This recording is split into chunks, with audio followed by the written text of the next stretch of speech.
are. That's it. Got it. Okay, I think that this is recording right now. Hello, everyone. My name is Antoni Piza.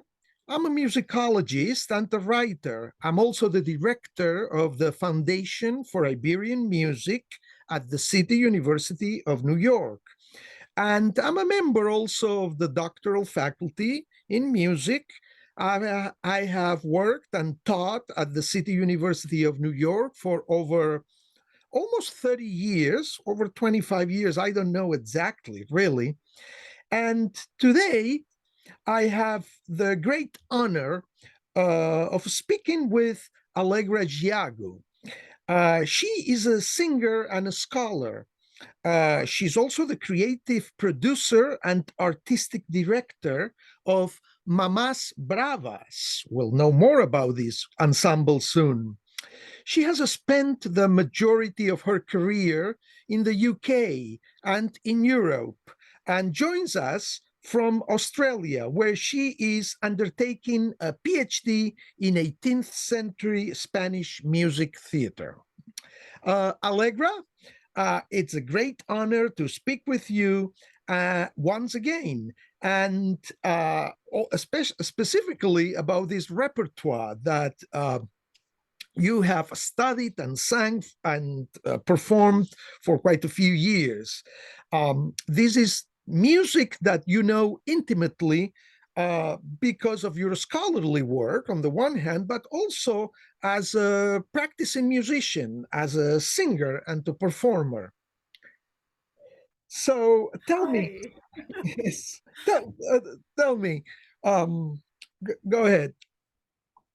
Oh, well, look, I mean, I think it's so gorgeous that we've been paired for this chat, completely by chance, because actually, you were the first person that I spoke to about this repertoire. I was living in New York, and I'd had a really full-on season of auditions, and I was kind of a little bit off. I felt like I was off track musically. I felt like I was doing all the things I was supposed to be doing, but that I didn't really feel like I was connecting to the repertoire that I was involved in. And I was getting ready, I think, for my last audition of about 45 in the season. And I was sort of having a little shower or something, and I thought, why aren't I doing early music? I love early music. I've always loved music. I love chamber music. Why aren't I doing chamber music? And then I thought, why did I stop doing flamenco? And I was a dancer as a kid. I used to do, like, I mean, from 2.5, there are videos of me with my little castanets clacking and with the flowers in the hair and the earrings, like the whole bit. And I'd stopped because music had taken over. And I'd just never seen an avenue where all these things could meet.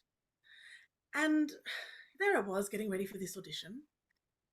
I went, where's Spanish Baroque music? Where is it? Like, I've done everything. I've done Granados, I've done De Falla, I've done earlier. I did a whole recording from the Red Book of Montserrat. I was playing castanets. It was like this whole thing. It sort of happened either side of this period where my brain said, "There's a gap. There's a huge gap. Was there a Spanish handle?" you know, and I I had to do this audition. So I went to this audition and my mind was like on this thing the whole time. And as soon as I got out, I went running off to the New York Public Library and I bumped into a friend of yours, Shannon Wilner. Yes. And I and I said, "Hi, do you know where this music is?" And he said, "Oh, you won't find it here." I thought, "What do you mean? I mean, it must exist." He said, "Well, it's not really that easy to come across. But I have a friend who works here in New York, and I'll give you his email address, and you can email him." And so I took this email address, and I've still got it somewhere. It's your little email address scribbled on this piece of paper. And I did. And actually, I called you from Australia because I had to get onto a plane almost the next, like straight away almost. And I called you from Australia. And I remember Mum was lying in bed with the hospital, and like she was having this whole thing, and I was there with her. And then I was talking to you for like hours on the phone. I mean, we had like 3 or 4 phone conversations that just went on and on and on. And I was writing all of these little notes, and I was listening to the music, and I found out who Jordi Savall was. Like I was out of touch with what I really wanted to be doing in my life. And there it all was, and it was just this purpose. And now it's like everything that I do, and it's just become me. And it's incredibly special to be here with you to do this. That's great. So you were trained as a singer, and then you started as you grew as a singer. You started doing scholarly work, and then you kind of ask questions, and you encountered 18th century Spanish music, and of course you also had that background in Spanish flamenco. Flamenco Yeah. dancing. I want to see those videos of you as a little Oh my girl gosh. with the castanets and everything. Absolutely. Tell me, you have this group. You're going to be performing with this group called Mamas Bravas. Tell us a little bit about this group. What does this name mean? Okay, what does it mean to you? We understand the words. I think Mamas Bravas. Yeah, of course. Um, Look, it comes from two angles. So, I was with a very dear friend of mine, who is the artistic director of another ensemble in Australia, called Evergreen Ensemble, and she does Scottish Baroque. And we've created this sort of folk Baroque thing in Australia that we've decided that I'm doing all the Spanish stuff, she's doing all the Scottish stuff. It's kind of a thing. We found each other at university, and uh, I said, I really love names for groups that are a little bit not what you expect. I mean, we've got all these amazing groups like Tafel Musik and all of like, but like something like Hot Chip. She said, "What about Mamas Bravas?" And I went, "Actually, I love that." And the reason I loved it was because of all the stories I'd read of women in the 18th century in Spain running the show, running the theaters, doing like cracking the whip, doing the accounts, making everything happen. And I thought, you know what? There's something kind of cool about this. Is it sort of fits the bill on both tangents, and so we just went with it. It was a really quick decision. It felt right. So, and I think that's a little bit our style too. I wouldn't say it's irreverent. It's not that it's irreverent. It's just that we have fun. We're Australian. I mean, we have no claim to Spanish music whatsoever, really. I have a distant lineage in sort of Sardinia, which may be back to Catalan. I mean, it's there. But basically, apart from having grown up with Spanish people around me and taking that on, I don't have any claim to this music. And so I think something about that gives us a voice that I hope adds something to the conversation. Absolutely. And I think that anyone can claim any music. I mean, with if it's done respectfully and without appropriation of values and exploitation of those values. Um, uh, you are a singer, of course. How about the instruments in Mamas Bravas? Tell us a little bit about the instruments. Yeah, so Choice and why did you choose the instruments you chose? um oh, it's a little bit like choosing a delicious chocolate out of the box. Sometimes you don't really know which one you want and you sort of want to try them all. um I feel like the way that I approach each program that we do together is a little bit like trying to see if it sits well. It's sort of almost, I mean, music is always an experimentation. But for instance, we've done full string section with harpsichord. Also, I've tried out, two guitars, two theorbos, really sort of thicken out that sound. This time we're working with oboe, violin on the upper parts. We've got gamba. We have triple harp. Um, Obviously baroque guitar and theorbo interchanging. And we've got percussion this time officially, not just me playing castanets. And to me, there's something much more movable about this iteration that we have at the moment. So by movable, I mean you could imagine that this group could tour easily and could show up in a city and make some music and show up in another city and make some music, and we could all sort of make that happen. And I feel like that's very much what was happening at the time. And so I'm really enjoying the current sound that we have.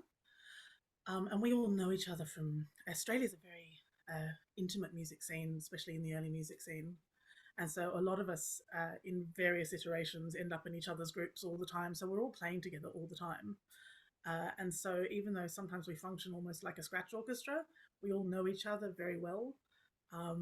And so we get to explore this with our friends. So it's lovely. We say, oh, we're going to do it this way for this concert, and next time we'll do it this way, and maybe we'll do this repertoire, and maybe we'll transcribe this, and maybe there are all these things going on constantly, and it makes it a lot of fun to play.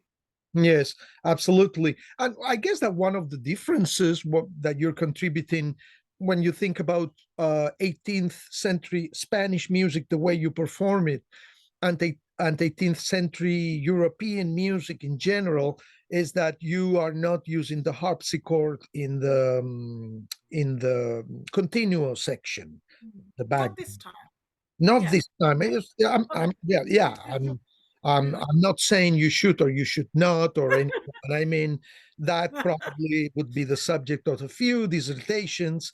And but you have strings for the harmonic part, which are the theorbo and also the guitar.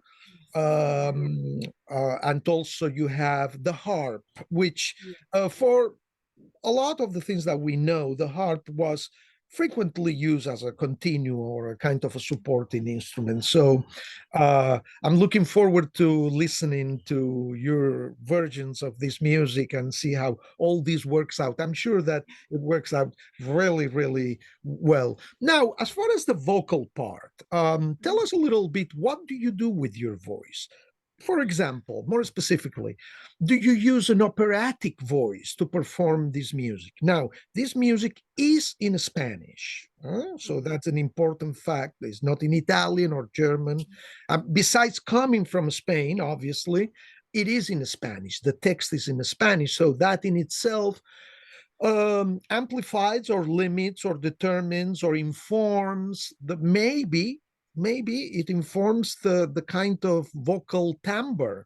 Do you use an operatic voice? Does the Spanish language informs anything that you do? Look, I mean, necessarily in terms of how my voice has been set up over 20 odd years, I mean, it has an operatic timbre. But that said, uh, you can't not react to the sounds that are around you. And so to approach this music with the Spanish language, with the textures around you as in a chamber ensemble. And I really don't think about it as me being a soloist and having an ensemble. I really think about all of us as a together, as an ensemble. And for me to just sort of stand there and sing like an opera singer and expect my colleagues to be able to get on board with that, it would be, I think, arrogant almost. It's not that sort of music. It's a team sport, right? And I mean, the little glimmers of literature that speak about the vocal technique of the time. I mean, there wasn't the Italian school. I mean, there were singers coming in from Italy all the time. I mean, Farinelli was in Madrid. I mean, the greatest. I mean, but that was all kind of quite separate to this music. And I would actually like on this journey to find some more colors that maybe I haven't yet been able to take on, just because it takes a while to find new things in your voice. And I think there are things that I'll find along the way that I want to incorporate as we grow as an ensemble. Yeah, for sure. Yeah. And it's all up for grabs, really, in my Yeah. opinion. Right. We have information about the music scene in Madrid, for example, during that time and in other places. A lot of the people who would sing this music, they were actors who sang or singers Exactly. who act.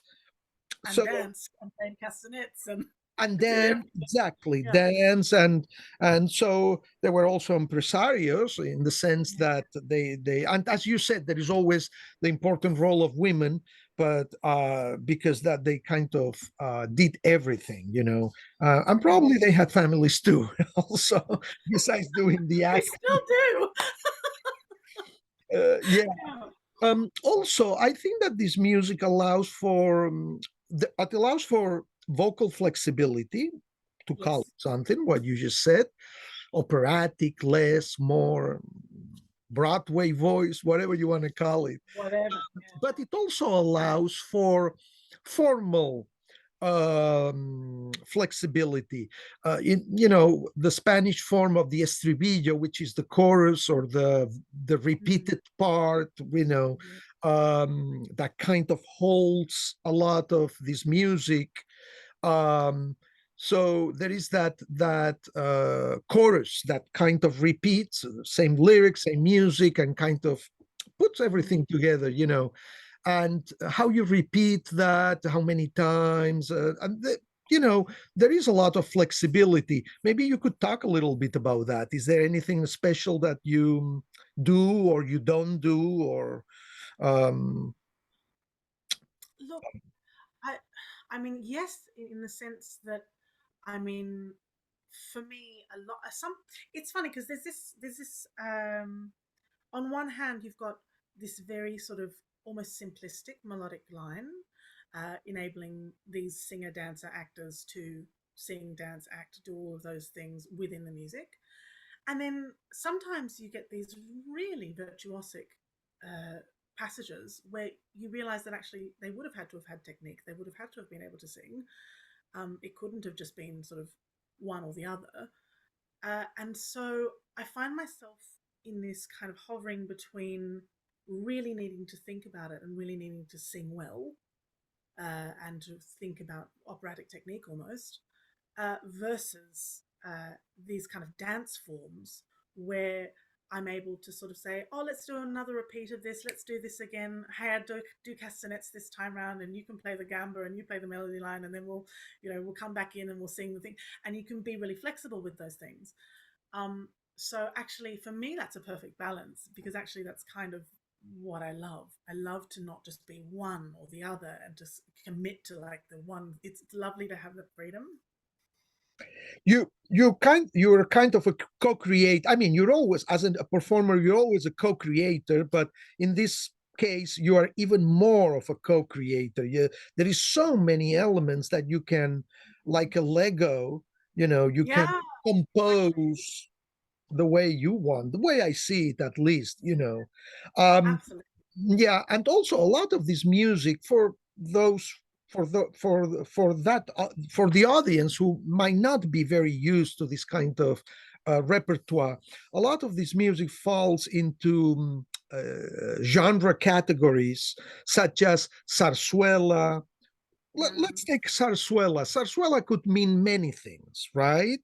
So Right. what is zarzuela? Some of this music that you're going to be singing is is not a full zarzuela, let's say that, but because they are like operas, like 3 or 4 hours Yeah. long or more. Yeah. But what is a zarzuela So it's or sort of zarzuela also? I mean, it comes from. I really love the word. I mean, like a bramble, like something that's really sort of a big mix Harza. of. Yeah, exactly. It's kind of for me. It describes it because I mean, there are so many. There's comedy, there's dance, there's so much beyond just music, and then you've got this concept of the fin de fiesta, right? And everyone's waiting for this amazing thing, and everyone's going to dance, and they're going to dance a fandango, and everyone's going to spill out into the streets, and it doesn't matter if you're noble or whether you're from a poor family or from everyone's just together in this amazing melting pot of music and fun and culture, and it's so particular to where it's from. It's so, I mean, it's not just this kind of beautiful standing, parking and barking the things that we're used to, from which are so beautiful as well in their own right. I mean, don't get me wrong, I adore what was happening in the rest of the world at this time too. But there's something so particular about this repertoire. And for me, it's so completely bizarre that we haven't made more of a thing of it sooner. I know that there were things that have been lost. I know that the printing was a huge problem. I mean, we can get into all of this too. I mean, like what, one printing press owned by one Yes, composer? tell us more about the printing. There was a very important composer Yeah, that you have sang and you yeah, will sing. you will in this Um, program. Yeah. right. And he was also an important printer. Yes, de Torres. Tell us. Yeah. And I mean, I started looking into it because even stemming from that conversation that I had with Shannon back at the public library, and uh, and him saying that there really weren't printed copies of things. And I said, how's that possible? I mean, we have bound copies of everything from, I mean, you look at Italy, you look at France. I mean, we've got it's so beautifully bound and kept. And I started looking into it, and I found this guy, De Torres. I was like, who's this guy, and why has he got the printing press? Jose de And Torres, right? yeah, was De Torres exactly. And it turned out that he had it was so his music. I mean, he could print his music was printable, but actually there are all these politics around. And when you talk, I mean, it's an hour long conversation to start talking about it in depth, right? But basically everyone thought he in history the way he's written up is as this very, you know, this great human being, and I'm sure he was in his own way, but there was so many politics behind it too, about why he was the only person who was allowed to print things and why this all had to be stamped off by all the people in, you know, nobility. And it was really impossible for composers to get their work out there and to get it printed. And if it was printed, then maybe it would only be in one copy, and that would go to one of those libraries. And then you do something like the fire at the Alcazar in Madrid in the 1730 35, correct me if I'm wrong. 34 or 35, yeah. Right? And so then you lose all of that, gone, erased from history. And then you get the earthquake in Portugal, and then that library's gone too. I mean, all of those scores are gone. And then you realize why this music isn't accessible easily or out there the way that other things are. And then we have these incredible musicologists like yourself who are sitting there from fragments, like off dinner napkins almost, making this, you know, like scribbles, making this into music again that people like us can then perform. I mean, it's the most incredible, incredible thing to be a part of. But the whole world needs to know Yeah, Spanish music. you mentioned two important facts, I think. One is that the monopoly in printing music by Jose de Torres around this time, 17 early the first part of Yeah. the 18th century. Also, the fire at the library of the royal palace, so-called Yeah. the El Alcázar, that destroy a lot of manuscripts and also printed copies, and then the officials, the government, the royal family, etc. They ordered a lot of music to be copied and transcribed again in Spain. At the same time, that brings a very interesting issue, I think, because at the same time, Spain was still a colonial power. And some of this music, a lot of this music had been brought to the Americas. Yes. And some of this music was destroyed in Spain for whatever reason, mostly that fire we just mentioned, but it was kept in the Latin American cathedrals. Well, like De Torres in Guatemala, right? I mean, Yes, Guatemala Cathedral. I mean, the Guatemala Cathedral, Antigua. So had copies. It was a very important, still is a very important religious and power center, and they had copies of the music of Torres and also Literes that you also sing, Antonio Literes. So that music was brought to the Americas as part of colonial enterprise. So the argument could be made that some of this music is complicit with colonialism and imperialism and whatnot. So, any thoughts about that? It gets so complicated, doesn't it? When we start to think about, we tie music in with politics, and of course, I mean, it's a valid conversation to have any time of day, right? But I always think to myself, gosh, how many things, how much beauty could we miss out on? How much, uh, I suppose, respect for what has gone before us do we miss out on bringing forth if we don't perform the music? If we don't say, okay, so, I mean, we talk about blood on our hands, right? For generations, generational blood on our hands. And I think we carry that with us. And particularly as artists and musicians, we're always talking about those things, having those discussions. And I think about it when I start a program like this. I think, okay, who suffered for this to come about? How did this happen? And we get up on stage and we sing something like a hakara, or we, perform a villancico or something along those lines. And we realize that in some of the choreographed dance forms that we have from this time, and there's not that much, but some of the notations are actually based on the grillos, on the shackles that were around the ankles of the slaves, and they could only take a step that was yay wide because they could only move their feet that far apart. Grillos con tope. So you tap the heel, and then that's as far as you can go because you've got chains on your ankles. That's not a joyful discovery to make when you start diving into this music. But it is. It just is what it is. And do we not perform it because of that? My answer is always we must perform it. We must do this. Even if it's so we can have these conversations and say, yeah, here's one, this is the beautiful side of it, and here's the rest. And a wonderful friend of both of ours, Maida Goldberg, speaks about that so beautifully in her books.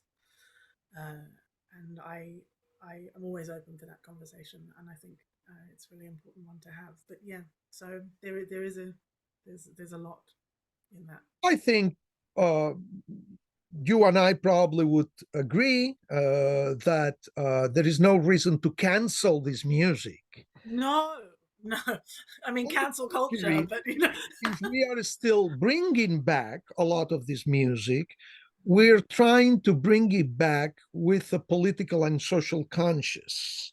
In yes. other words, we know that, as famously Walter Benjamin said in his seventh thesis on the philosophy of history, said, all artistic artifact or cultural artifact is in itself an artifact of barbarism. I think he used the word. Yes. He has been, so there is everything, also Spain politically at that time, 18th century, trying to keep up on the one hand with the colonial enterprise was difficult, but Spain itself was in really bad shape.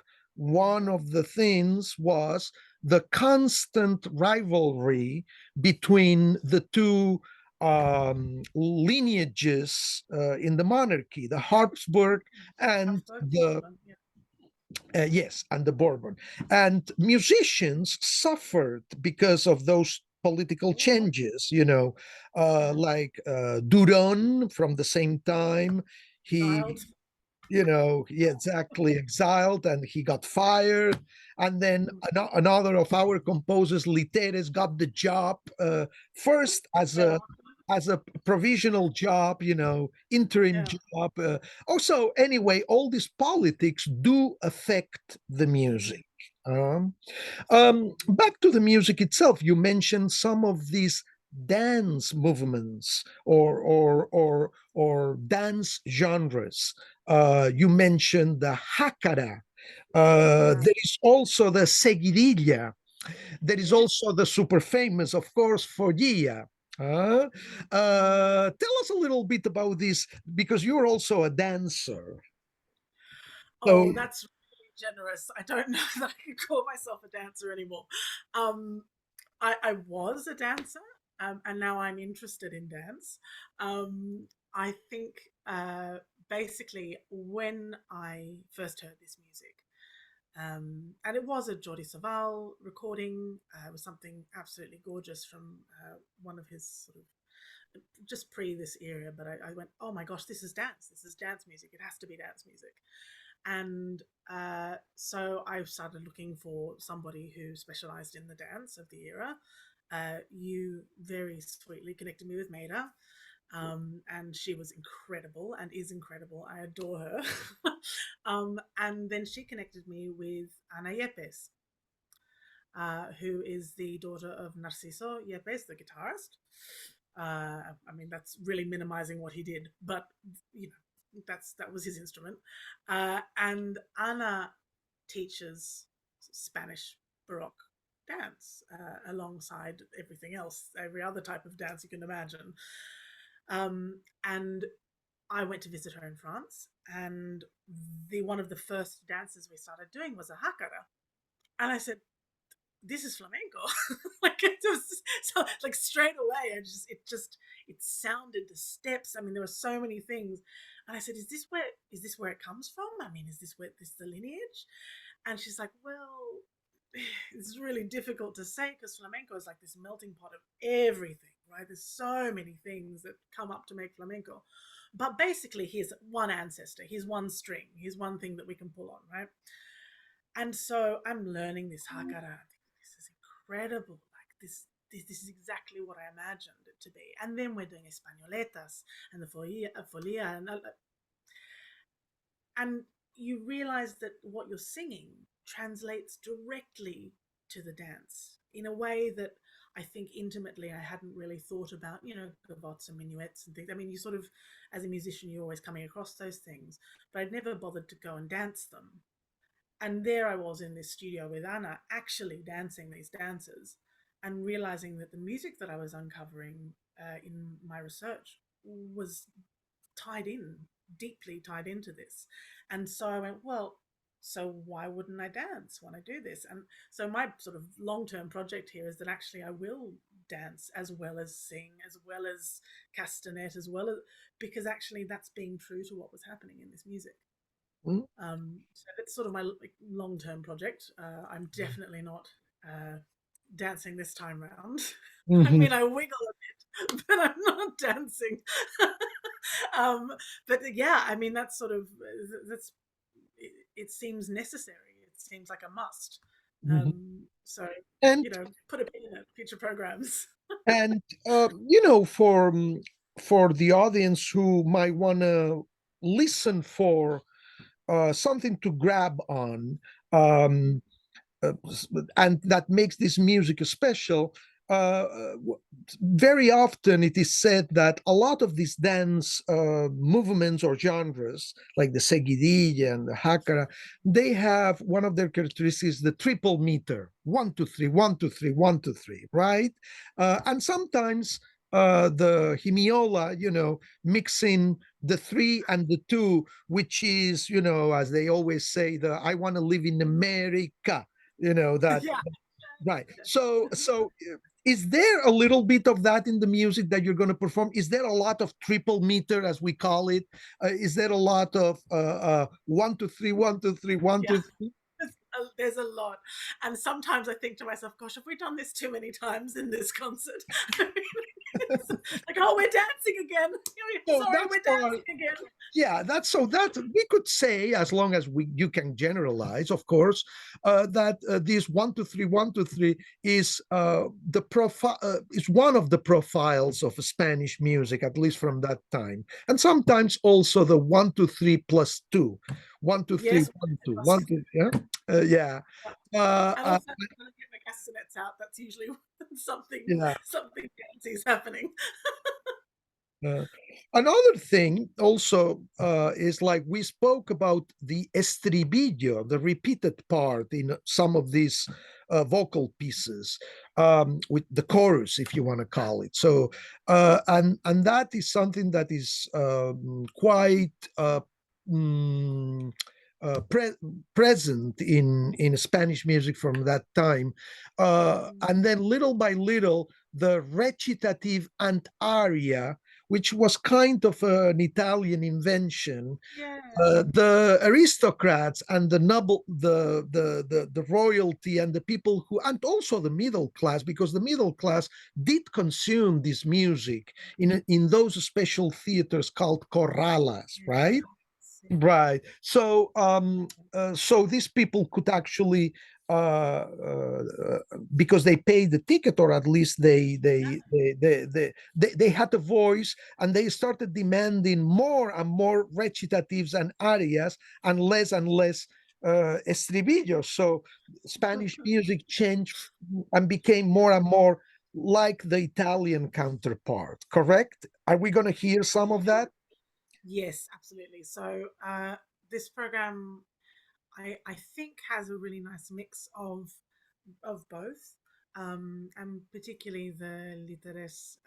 There's, you get recitative aria, although they still sound distinctly Spanish. I mean, what is that? I mean, you can't really say that, because then you start exoticism and auto exoticism and what makes the Spanish Spanish, and you get into this sort of like cycle, right? But to me, I go, "Oh, that sounds very Spanish. It really doesn't sound Italian. It really doesn't sound French," which is, I guess, what I'm saying.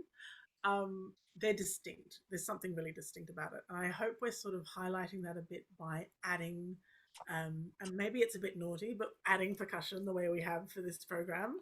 I've really gone on a sort of a wish list tour when we put this together. I said, I want to have this and this and this sound and this sound. And I mean, is it accurate? Who knows? It's so much of it's just about bringing a beautiful concert to Bloomington, and to have people ask questions and to be inspired. Hopefully, who knows? But yeah, we've played around a lot with it. So Yeah, and speaking of Bloomington, after this concert, what's next for you and for Mamas Bravas? Tell us a little bit about your projects.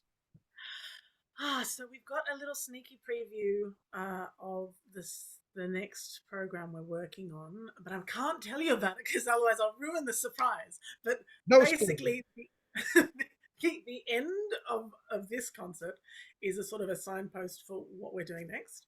Um, and I'll just say lots more dance, lots more sort of really exploring those dance forms in a much more, I guess, how do you say, a much more sort of distinct way, and not really being good early music people, where we're actually just going to go out there and have an amazing time enjoying the sort of the juxtaposition of different styles and things.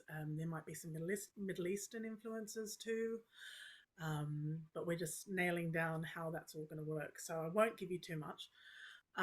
We've also got a big festival that we're doing here in regional Australia, and we're basically building our own vessel for the kind of music that we love. So, regional Australia is getting a serving of Spanish music of all kinds.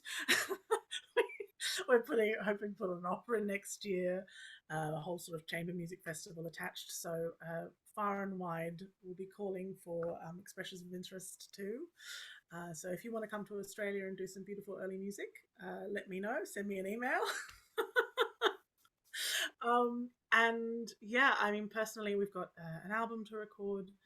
and we've got a tour at the second half of the year. So it's all looking really lovely, and future is bright after those crazy COVID years. So Yes, we're having a wonderful definitely. time.